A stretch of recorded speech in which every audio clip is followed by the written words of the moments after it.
Bonjour chers élèves, le but de cette capsule est de vous en apprendre plus sur les solides ainsi que leurs différentes caractéristiques. Tout d'abord, il est important de savoir que les solides sont des figures géométriques en trois dimensions. Ils se séparent en deux grandes catégories. Tout d'abord, les carrons, qui se démarquent en ayant au moins une face courbe, comme la boule, le cylindre et le cône. Et la deuxième grande catégorie est nommée les polyèdres, et ils se démarquent en ayant uniquement des faces planes, comme le cube, les pyramides et les prismes. D'autres caractéristiques importantes à reconnaître chez les solides est les faces, les arêtes et les sommets qui vont servir à les décrire. Tout d'abord, la face est une figure sur laquelle nous pourrions par exemple déposer notre main comme l'espace bleu pâle ici.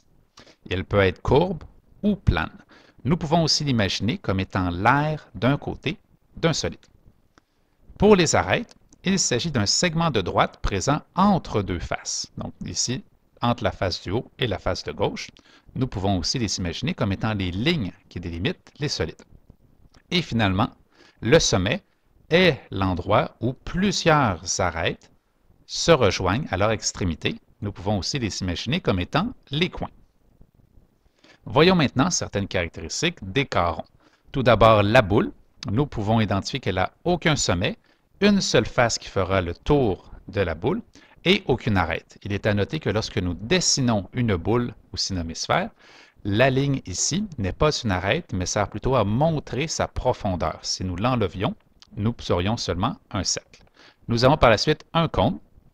Le cône n'a pas de sommet, mais plutôt un apex, puisque la pointe du cône n'est pas formée par la jonction de deux arêtes, mais bien par une seule face qui est recourbée.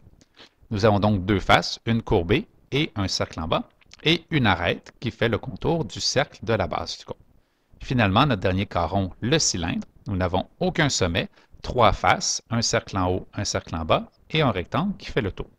Et finalement, deux arêtes qui font le tour des deux cercles. Voyons maintenant pour nos polyèdres. Les polyèdres se séparent en deux grandes catégories principales. Tout d'abord, les pyramides qui sont formées de plusieurs triangles, puis nous pouvons regarder les bases. Alors, dans ce cas-ci, nous avons une pyramide à base triangulaire, une pyramide à base carrée et une pyramide à base pentagonale. La deuxième grande catégorie de polyèdres est nommée les prismes, qui sont formés principalement de rectangles qui font le contour du polyèdre.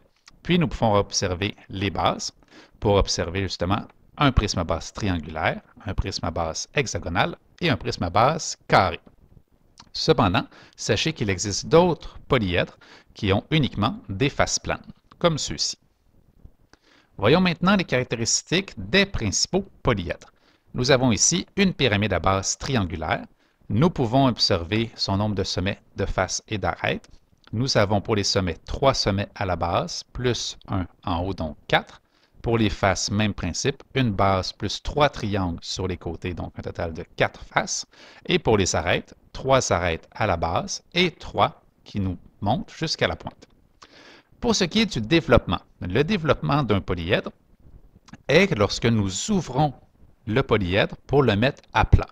Donc, nous obtiendrons des polygones que nous pourrons joindre ensemble pour identifier justement les formes qui vont délimiter le polyèdre. Une façon simple d'imaginer la pyramide à base triangulaire est de mettre un triangle au centre pour la base et 3 triangles autour que nous pourrions replier pour fermer la pyramide. Mais il existe pour la plupart des polyèdres d'autres développements possibles, comme celui-ci pour la pyramide à base triangulaire. Voyons maintenant la pyramide à base carrée, un peu le même principe. Nous avons 4 sommets à la base, plus 1 en haut, donc 5. Une face à la base, plus 4 triangles autour. Et pour les arêtes, j'ai 8 arêtes à la base, plus 4 pour les côtés, des pointes. Le développement, nous imaginons un carré au centre, entouré de 4 triangles qui pourront se refermer pour délimiter notre pyramide. Voyons maintenant le cube. Le cube est formé de 8 sommets, 4 sommets en avant et 4 sommets en arrière. Pour nos faces, nous avons une face en avant, une face en arrière, ainsi que 4 carrés qui font le tour.